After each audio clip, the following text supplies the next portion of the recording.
Fritz Hicks out of Fort Worth, Texas, used to be in Stop 6 all the time. He was doing time, and when he saw my name in the paper, he called the agents. I'm out here free and everything. He called the agents and say, I can get you him. I got information on this guy.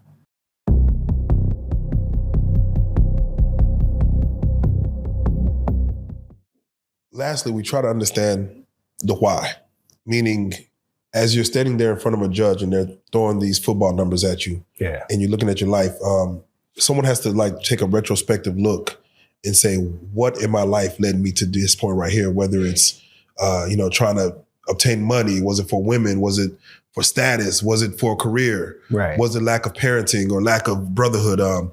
Where would you say is the why as you're standing there looking at your life being taken away from you?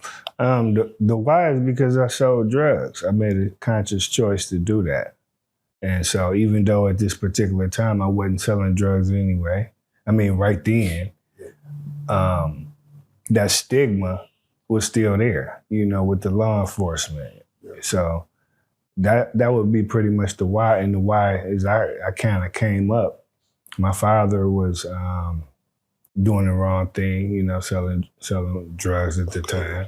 So it was kind of something I was birthed into, but I still had a choice. I'm not making no excuses here. What was your reason for, once you get that first pack off or whatever it is, what was it for you that kept you going? Was it the rush? Was it the money? What was it for you that made you say, all right, this is the game I'm in? I was good at it. I was good. Yeah, I really was. I was good at it. I'm a people person, I'm a wordsmith, I'm a salesman. So, and then I was with the shit too. So, whatever shit came, I dealt with that too. But then the money, the status, the women, everything you name. If somebody else is doing it for a different reason, then that's them. But me, everything that came with it. How long were you in the game prior to the arrest? 13 months prior. 13 months. I had quit 13 months prior to the arrest. Since I was about 15. Since you were 15, it's interesting because, as we have, this is a nonviolent crime that, of course, they're going to put these numbers on you. Right. Did you have an out? I know outside of rap, as far as I'm going to do this up until I'm done. This is my last situation. I'm done with it. Did you always have an out, or were you kind of just, hey, I'm going to just go day to day, see whenever I feel As far as the drug dealer? As far as the drug game. No. Music was always what I wanted to do. I never really wanted to be like a professional drug dealer, whatever that may look like. So I went to college, you know what I mean? I went to Prairie View. Shout out to Prairie View. Shout out baby. And so I wanted to get my degree, but that was pretty much just because my mother wanted me to. She knew I was sharp enough to do it. But at the same time, I wanted to excel and conquer in the drug game because that was my ego talking, like, ain't nobody better. Yeah. And so, but my pivot was always going to be music. So that's why 13 months prior, once my music, I knew I had deals on the table and I knew I was going to, be able to change my arena, but still live the same lifestyle or better. Yes. Then it was always for music. Yeah. It's interesting because, the rapper lifestyle, especially back in the 80s when it first, kind of when rap became a thing, it was a lot of looking from the drug dealers as far as the cars they drove, the money they flashed, the women. Rappers weren't getting paid like that. Now, Fort Worth, I don't think had anybody prior to you coming, you were the catalyst of Fort Worth hip hop music, with I'm a Fool with it. You're about to basically just give Fort Worth a shot of needs as far as everything going forward. You said that you feel like they railroaded you.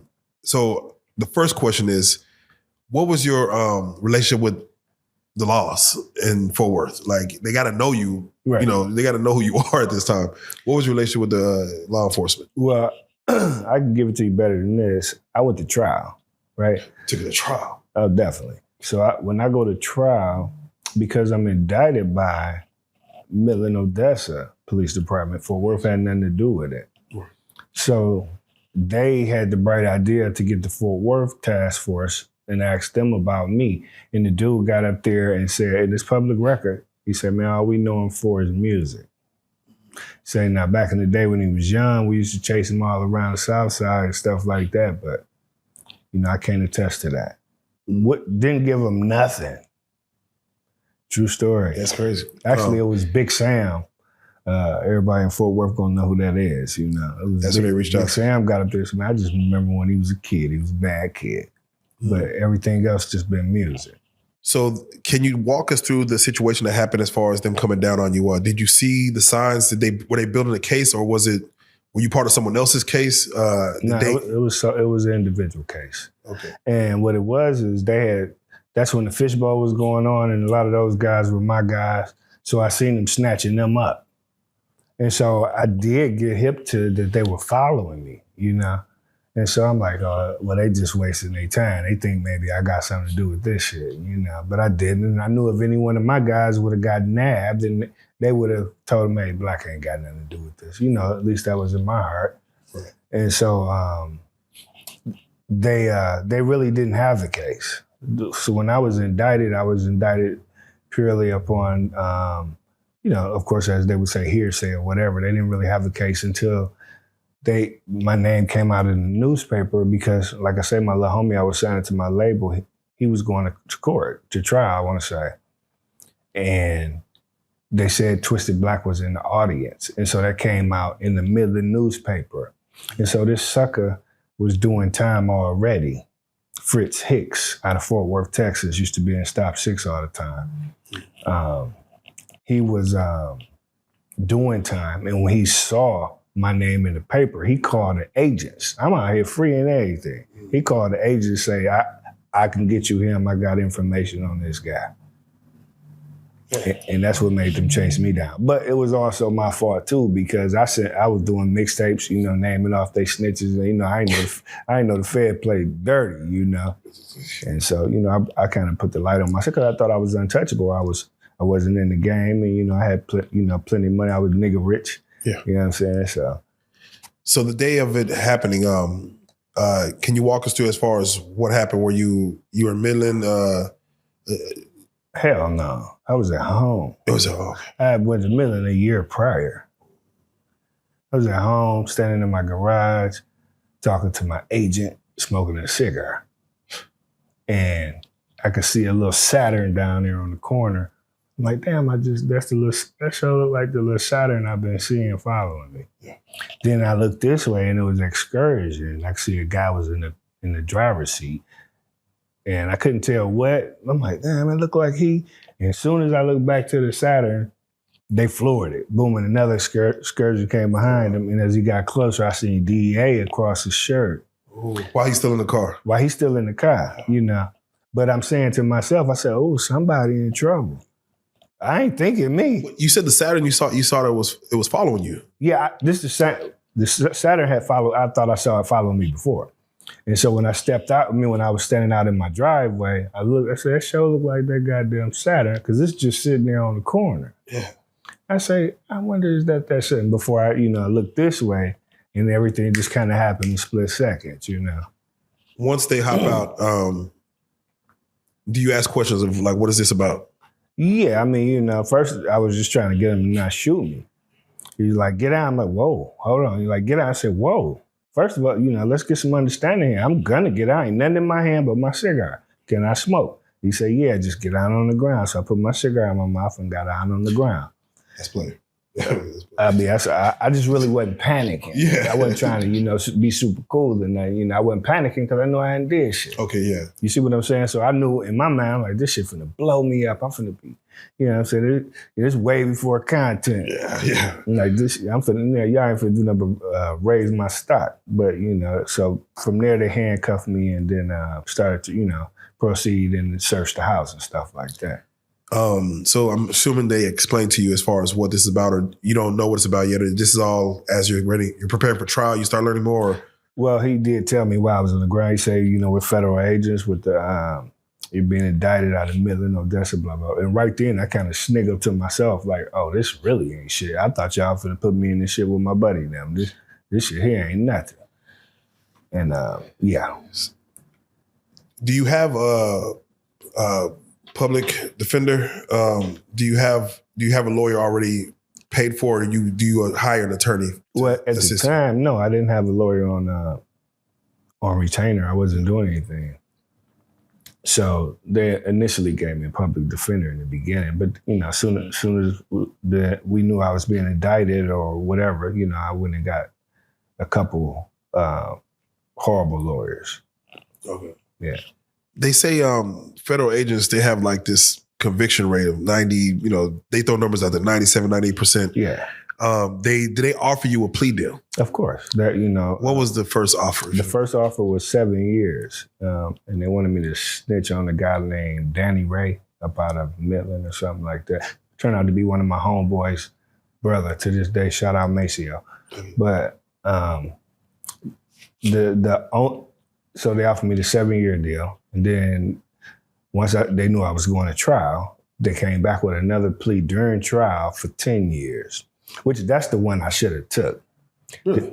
The 10 years, yeah, because the 7 was, when they first threw the 7 at you, like... The 7 was the rat. They wanted me to rat. Oh, yeah, plus the, Yeah, the 10 years, they just was like, fuck it, we don't want to go to trial with you, nigga. We really know we ain't got shit. And that's what I should have took. Okay. Yeah. So you do choose to take it to trial. Yeah. I'm assuming you're going to be shown what they have in the discovery portion. Like here's what they have on you. Right. When they show you what they have, are you like, yeah, let's rock and roll. Let's go to. Yes, Lord. Yeah. Because they put 6 people on my case that I never met before in my life. One of the dudes I met briefly when I was in Midland the one time, and I just asked the sucker about buying some mini bikes and shit because I was finna go to Galveston. He had about 6, 7 mini bikes, and it was Zet's cousin. Bitch ass nigga named Andre Harris. So he's in Midland right now. Why do you say that? Did he was part of the case? And yes, he was one of the witnesses faking like he had bought drugs from me. Oh, you dig? So, but in his defense, all the other ones said they bought crack from me. They was lying, and he the only one said he bought a half a brick of powder from me or a whole brick, one of the two. But at least he wasn't trying to put me away for the rest of my life. He was just gonna snitch to where, half of my life, not the whole life. So, if that. How long is trial? Trial lasts 2 weeks, champ. 2 weeks. Do you feel overall that your lawyer, before they say guilty or not guilty, did you feel your lawyer did a good job, or do you feel he left a lot of meat on the bone there? He left too much meat on the bone, man, because they had phone calls of the sucker Dre Harris and the other sucker Courtney Eichelberg or some Eichelhart. They had transcripts of them talking to this one female because they both was liking the same female. Both was some tender dick about the bitch. And they both, on the phone, jail phone, telling them, and the Fritz nigga, they had him telling his baby mother that he didn't know me, he was gonna work the system and blah, blah, blah. I had the other 2 suckers basically saying the same thing. And then my lawyers, versus having those conversations played to where the jury can hear them, actually hear them saying, I'm finna lie on this nigga to get out of jail. The judge who was rocking with them on the cool, they had him transcribed. Now, it's one thing, you got a jury been in there for hours. And you say, I'm finna read this, and it's a long, drawn-out ass conversation and getting to the point. You see what I'm saying? They left a lot of meat on the bone because you didn't have a drug sale. You didn't even have a real nexus, meaning the female Angela Hudson, who they were using her for a nexus because she went to fucking Western Union and sent $2,900 or whatever it is to me. But I'm telling them, I don't know her. I never picked up the money. So where's the connection? The money went back to the bitch. Yeah. I didn't pick it up. So do you, at this point, you are Twisted Black. Yes, Lord. And I'm sure the lyric, do you feel like they're trying, all right, another rapper we got, they're trying to, like, no matter what, they're going to try to railroad you on this one because of who you are? I didn't know to this magnitude, brother, because I didn't know how the feds play, but I remember one thing, when they handcuffed me and they put me in that excursion, I'm in the back, true story, no cap, got the handcuffs on. And he said, we know about your deals. We know about the deals in New York, because at the time I was rocking with DJ Toomp, same one that T.I. fooling with right now.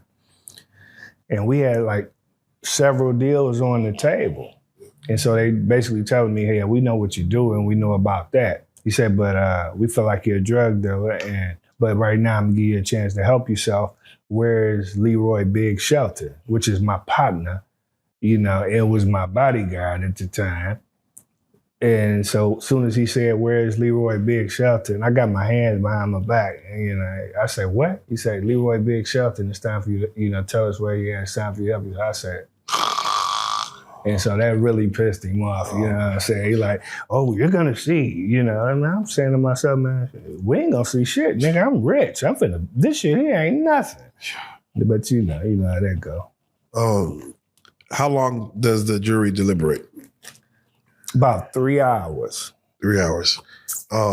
In your mind, who's there with you in court? Is your my wife? Family. Yeah, your family. My friends, my brothers, you know, Jason, Ty, Nolan, everybody, Trav, you know, everybody in my corner. My city was coming down there. Had the courtroom filled up every time. How old were your kids at that time? 12, and 8. Young. Kids. Wow. As they deliberate, in your mind, based on the performance that, you know, of course, they did and, you know, your attorney, did you feel you gonna get that not guilty? Yes. Everybody in the courtroom felt that because the shit wasn't adding up. One of the suckers, the Dre Harris, they catch him lying on stand. He damn near crying, and they had to kick him off the case, kind of, you know. It just wasn't, you know, you could tell that they were, you know, fighting for their life. They lying for their life. But so in my eyes, you know, and then they have 2 blacks on the jury. I'm like, at least if nobody get it, y'all gonna get it. Yeah, it's gonna get hung. Shit. Man, please. 3 hours, they convinced them. Shit. So I do have to ask,